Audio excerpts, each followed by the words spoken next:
नमस्कार। नवरात्रि आने वाले हैं। कहा जाता है कि माँ दुर्गा इन 9 दिनों में धरती पर निवास करती हैं। इस सप्ताह की खास पेशकश में हम आपके लिए लाए हैं दिल्ली स्थित श्री कालका जी मंदिर के पुजारी श्री दीपक भारद्वाज से खास मुलाकात। दीपक जी, हीरोज अनप्लग्ड पर आपका स्वागत है। धन्यवाद जी। जय श्री कालका माँ, अंत ही प्रारंभ है। दीपक जी, कालका मंदिर की बहुत मान्यता है। हर साल नवरात्रि में लाखों भक्त यहाँ दर्शन करने के जी। लिए आते हैं।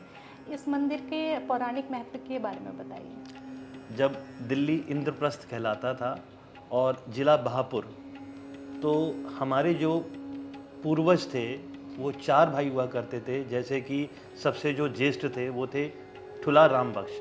ठुला मैं इसलिए कह रहा हूँ कि वो घर के प्रमुख थे, तो ठुला शब्द जो होता है वो प्रमुख कहा जाता है।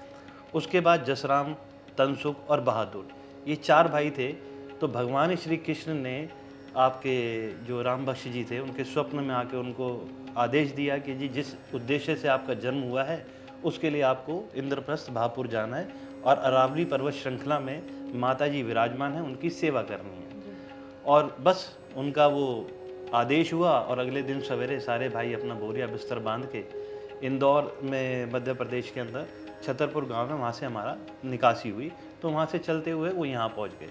बस तब से ही माता जी का पिंडी स्वरूप मान के हमारे पूर्वज उसकी सेवा करते हैं, जो आज तक सेवा कर रहे हैं। तो इस तरह से तब से लेके और अब तक इन बातों को तकरीबन शायद 5 से 1000 के लग साल के पूर्व हो चुका है और तब से हमारा परिवार ही यहाँ की पूजा अर्चना कर रहा है। कहते हैं कि ये तंत्र विद्या से बना हुआ मंदिर है हमारा, और यहाँ पे सात्विक पूजा भी होती है और तांत्रिक पूजा भी होती है। तो दोनों तरह की पूजा यहाँ पे होती है। पंडित जी, ऐसा कहा जाता है कि मंदिर में 12 प्रवेश द्वार हैं, तो इन प्रवेश द्वारों के बारे में कुछ बताइए। ये 12 दरवाजे हैं यहाँ पर, जो कि हर राशि के हिसाब से बने हुए। हर दरवाजे से एक अलग ही महत्व रहता है, एक अलग ऊर्जा आती है। मगर आज समय को देखते हुए, आज की भीड़ भाड़ को देखते हुए कुछ दरवाजे हमने बंद किए हुए हैं ताकि एंट्री और एग्जिट प्रॉपर तरीके से चलती रहे। ये राशियों पर ही आधारित बना हुआ है जो दरवाजे बने हुए हैं।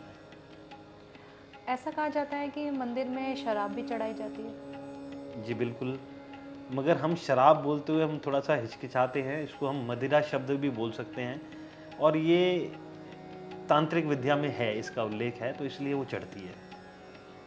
तो जो लोग लेकर आते हैं, फिर उसके बाद क्या उनको प्रसाद स्वरूप वापस ले जाते हैं? बिल्कुल ले जाते हैं जी। कुछ लोग माता का भोग लगा के वो वहीं छोड़ जाते हैं, जो खुद ग्रहण नहीं करते हैं, और जो ग्रहण करते हैं वो अपने साथ ले जाते हैं उस चीज़ को। कई लोग डरते हैं कि काली माता की पूजा घर में नहीं करनी चाहिए, या काली माता का रौद्र रूप है तो उसे घर में नहीं रख सकते, तो इस पर आप क्या कहना चाहते हैं? जितना रौद्र रूप है माता का हमारी का, उतना ही सौम्य रूप भी है। और हम तो कहते हैं कि हर घर कालका माँ होनी चाहिए, और इससे डरे बिल्कुल भी नहीं, क्योंकि ये भ्रम है।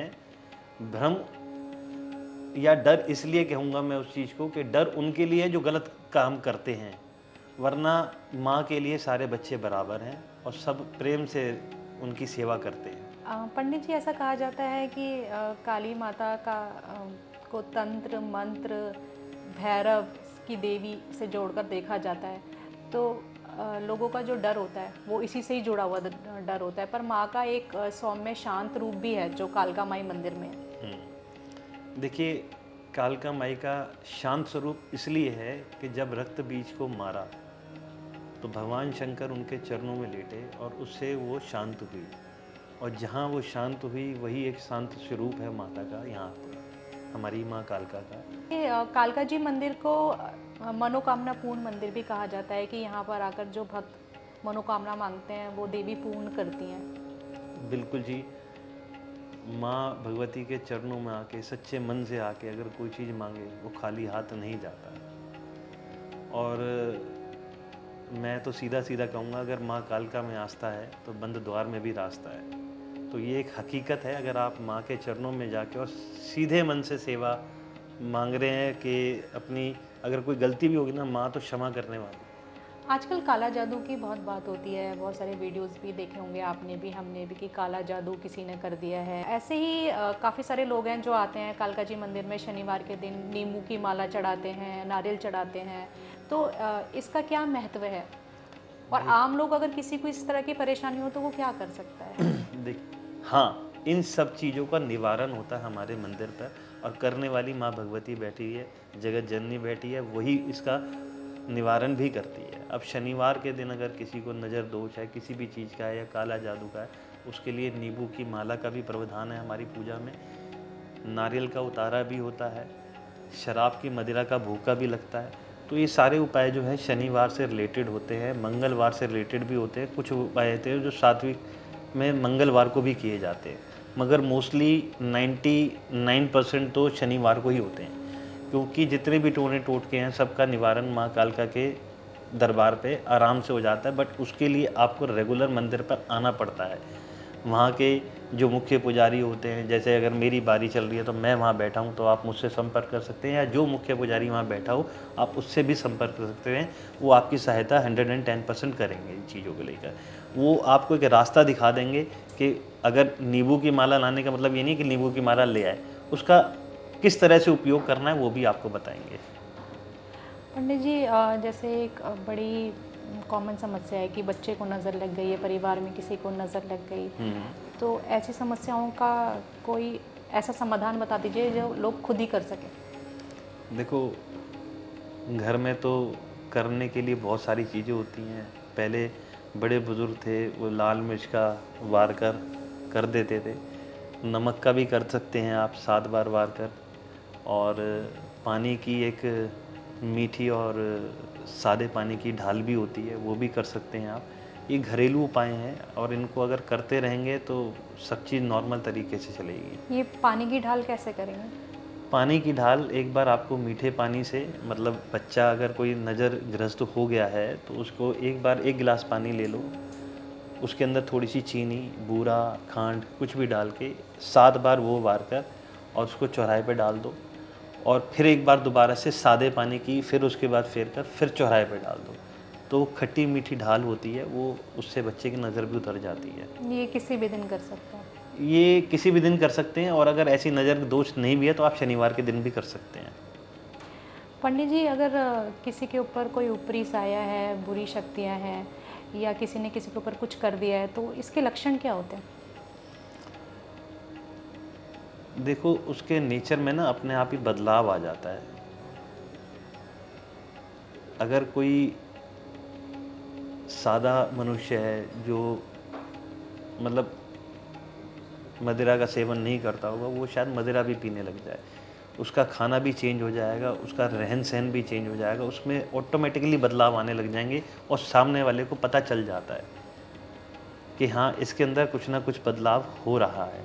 उसका नेचर अपने आप ही हो। देखिए, आज आप अपने परिवार के किसी सदस्य के साथ रह रहे हैं, उसको नेचर आपको पता है क्योंकि आप उसके साथ रह रहे हैं काफ़ी सालों से, और ऑटोमेटिकली उसके अंदर चेंजेस आना, या नहीं उसके अंदर वो बड़े प्यार से आपसे बात कर रहा है और एकदम से वो गुस्सा करने लग जाए, तो वो चेंजेस ही हो गए। तो वो ऑटोमेटिकली अपने आप ही पता चल जाता है कि हाँ, ये कुछ चेंजेस हो रहे हैं। और अगर ऐसा कुछ है तो आओ फिर माँ कालका के दरबार में, सब चीज़ का निवारण होना ही है। पंडित जी, कालका माता चालीसा भी लोग रखते हैं, 40 दिन का होता है, व्रत होता है, इसके बारे में बताइए। देखिए, चालीसा का जो नियम है वो बड़ा सरल भी है और डिफ़िकल्ट भी है। लोगों ने ना आज अपनी सहूलियत के हिसाब से चालीसा रखना चालू कर दिया है। वैसे अगर हमारे सनातन धर्म में देखा जाए तो कृष्ण पक्ष और शुक्ल पक्ष होता है, तो एक तो सही तिथि पर स्टार्ट करना चाहिए चालीसा, जब भी आप करो उजाली रात में करो। दूसरा, उस दौरान हर चीज़ का परहेज रखो। जितना शरीर को आप कष्ट दोगे, मैं शॉर्ट में बताऊंगा आपको, जितना शरीर को कष्ट दोगे ना उतना चालीसा आपका फलीभूत होगा। यानी कि अगर मैं 3 टाइम खाना खाता हूँ तो मैं 1 टाइम खाना खाऊंगा माता को रिझाने के लिए। मैं नाखून नहीं काट सकता, मैं साबुन नहीं लगा सकता, मैं तेल नहीं लगा सकता। मगर कुछ लोग ऐसे भी होते हैं जिनकी दिनचर्या में ये चीज़ शामिल होती है, तो ज़रूरी नहीं है उनको भी ये चीज़ करना। मगर मैं शॉर्ट में ये बोलूँ कि जितना शरीर का आप सुख का त्याग करोगे ना, जितना त्याग सुख का करोगे उतनी माता की प्राप्ति होती है। अब वो आप खाने से रिलेटेड समझ लो, पहनने से रिलेटेड समझ लो, आप बिस्तर पे बेड पे सो रहे हो, आप ज़मीन पे लेटो, जितना शरीर को कष्ट दोगे ना, मुझे लगता है उतना ही ज़्यादा फलीभूत होता है हमारा चालीसा।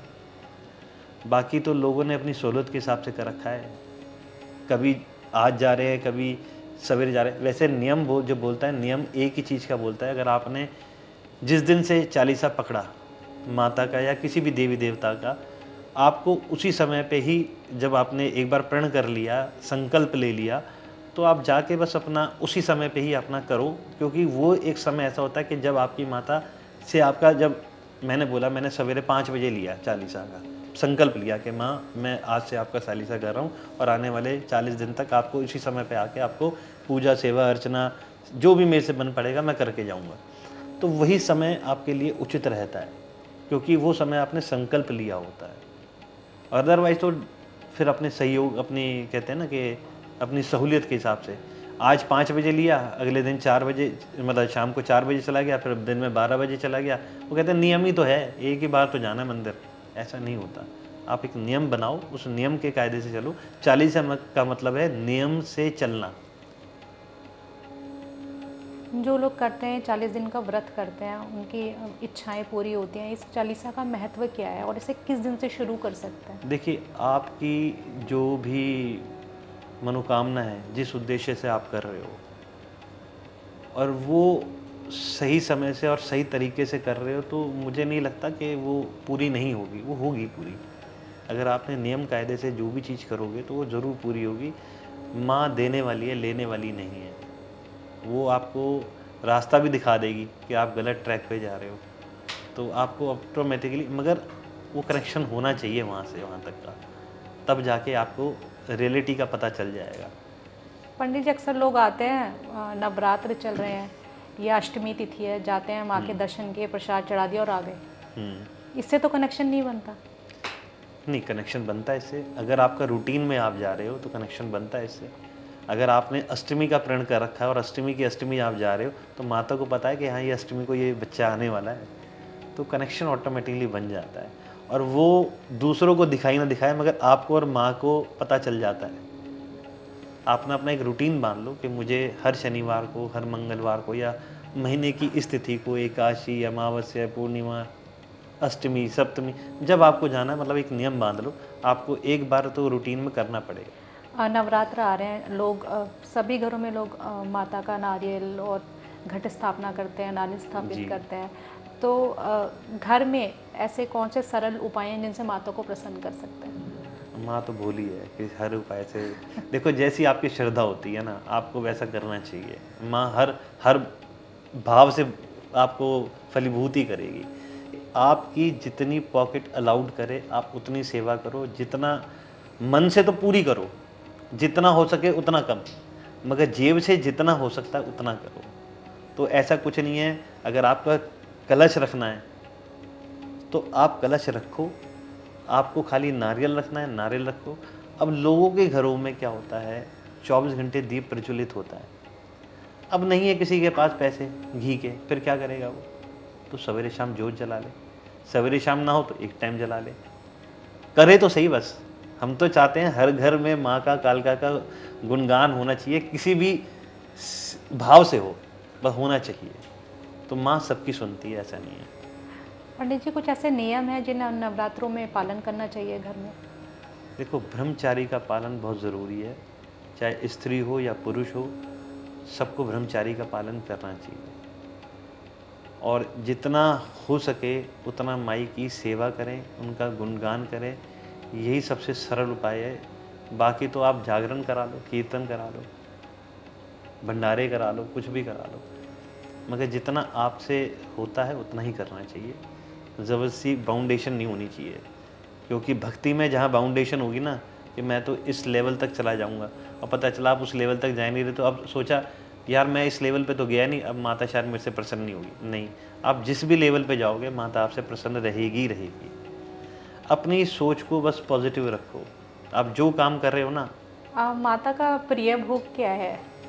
माता को वैसे तो सब चीज़ पसंद है, मगर प्रिय और परम प्रिय अगर मैं बात करूं तो हलवा और चने का भोग उनका परम प्रिय है, जो डेली ही लगता है हमारी माता को। पंडित जी, ऐसा कहा जाता है कि जो नवरात्र हैं वो माँ दुर्गा को समर्पित होते हैं। कोई माँ दुर्गा की पूजा करता है, कोई काली की पूजा, कोई पार्वती जी की पूजा करता है। तो किसकी पूजा करनी चाहिए नवरात्रि में? देखो, जितनी भी देवियां हैं माँ पार्वती से ही निष्कासित हैं। आप किसी की भी पूजा कर लो, लगनी वो माँ पार्वती को ही पूजा है। हेड ऑफ द फैमिली वही हैं। जो लोग नवरात्र का व्रत रखते हैं वो माता की कृपा पाने के लिए कोई एक मंत्र या चालीसा किस चीज़ का जप करें? देखिए, अगर कुछ भी नहीं होता ना, वैसे मंत्र तो माता के बहुत सारे हैं। कुछ भी नहीं होता ना, छोटा सा एक शब्द है क्रीम। आप खाली क्रीम का उच्चारण कर लो, या ओम हिम क्लीम क्रीम चामुंडाय विचे, इसका भी उच्चारण कर सकते हो। और कुछ भी नहीं तो सबसे सरल है जय माता की। जब भी जिससे भी मिलते रहें जय माई की करते रहे, सबसे आसान वही है। किसी भी रूप में माता का नाम उच्चारण होना चाहिए आपका। पंडित जी, बहुत सारी महिलाएं ऐसी होती हैं, हमने भी देखी हैं, हमारे बड़े बुजुर्गों ने भी बताया है कि उनके ऊपर माता आती हैं। तो क्या ये सच है कि माता किसी के ऊपर आ सकती हैं? देखिए, आजकल तो ये प्रचलन में चल रहा है कि हर दूसरे बंदे के अंदर माता आ रही है, और माता की इतनी शक्ति, उसका एक अंश छोटा ही मात्र, मैं कैसे बताऊँ आपको। अगर हमने एक बोरी गेहूँ रख रखा है ना, उसमें से सिर्फ एक गेहूँ ले लें, और हम सोचते हैं ना कि ये वो शक्ति है, वो भी हमसे समाहित नहीं हो पाना, इतना तेज है उसमें। तो ये सब ढकोसलेबाजी हैं, कोई माता वाता ऐसे नहीं आती हैं, ये सब बकवास है मेरी नज़रों में। तो अगर एक्चुअल में अगर आपको कुछ जाना है तो उस माँ कालका के या किसी भी देवी के दरबार में जाओ, वहाँ से आप अपनी पूजा सेवा करो, वो सबसे बेहतर है। पंडित जी, जो महिलाएं होती हैं जो ये दावा करती हैं कि इनको ऊपर माता आती है, ये उस व्यक्ति से के भूतकाल से संबंधित कुछ चीज़ें बता देती हैं, या जो वर्तमान है उससे संबंधित चीज़ें बता देती हैं, तो लोगों को उन पर भरोसा हो जाता है, आँख बंद करके भरोसा करने लगते हैं। तो ये कैसे होता है? जैसे कि क्या बताती है, मैं आप ही से ये सवाल करता हूँ। जैसे कि परेशानी के बारे में बता सकते हैं। परेशानी, आप फाइनेंशियली डिस्टर्ब हैं, हाँ। आपका परिवार में कुछ सुख शांति नहीं है, ये हर घर में होता है। किस में नहीं है? क्या आप फाइनेंशियली डिस्टर्ब नहीं हो? क्या मैं नहीं हूँ? क्या आपके परिवार में मतलब कोई ये प्रॉब्लम कॉमन नहीं जो है? प्रॉब्लम्स ये हैं। कॉमन प्रॉब्लम होती है, और लोग अपने से रिलेटेड सोच कर ही उसको बोलते हैं कि हाँ अच्छा ऐसा भी है। हाँ, हाँ। क्योंकि ये हर घर की सिचुएशन है। ये जी। ऐसा कोई घर नहीं बसा जहाँ ये प्रॉब्लम्स ना हो। अभी आपने कुछ देर पहले आप बता रहे थे कि सनातनी होने के नाते कुछ छोटे मोटे काम दान हमें कर लेने चाहिए जिससे हम पर विपत्ति नहीं आती, उसके बारे में दर्शकों को बताइए। देखिए, रूटीन की है ना, हमारे कुछ डेली हमारे बड़े बड़े बुजुर्ग करते थे, और हम उन चीज़ों को भूलते जा रहे हैं। कोई भी हो, शायद हो सकता है मैं भी कुछ, अभी मैं आपको पूरी चीज़ ना बता पाऊँ अभी, मगर कुछ चीज़ें तो ऐसी हैं जिससे हम करने से हमारे दुख दरिद्र कुछ तो दूर होंगे, बड़े ना सही, छोटे छोटे तो दूर होंगे। चींटियों को आपके घर में आप भंडारा नहीं कर सकते ना, तो चींटियों को क्या करो, आटा और चीनी मिलाओ, और जहाँ चींटियाँ हैं वहाँ पे दे दो। सबसे बड़ा भंडारा वही है। आप एक नारियल लो, उसके अंदर बूरा और घी मिला के वो भी एक दबा दो, वो भी चींटियों के लिए खाना है। और गाय की रोटी, कुत्ते की रोटी, और सूरज को अर्घ देना, ये छोटे छोटे उपाय हैं। अगर आप करोगे ना तो ज़िंदगी में मुझे लगता है कि आधे से ज़्यादा प्रॉब्लम तो वैसे ही सॉल्व हो जाएगी। आपको किसी फिर पंडित के पास जाने की ज़रूरत नहीं रहेगी, ना किसी भी के पास जाने की ज़रूरत नहीं रहेगी। हाँ, भगवान के पास जाने की ज़रूरत रहेगी, क्योंकि वही आपको मार्ग बताएंगे कि हाँ यही सही है। इसलिए सबसे बेहतर जो है, अपने छोटे छोटे दैनिक उपाय जो हैं करते रहा करो। पंडित जी, आपने हमसे बात की, आपका बहुत बहुत धन्यवाद। जी, बहुत बहुत धन्यवाद।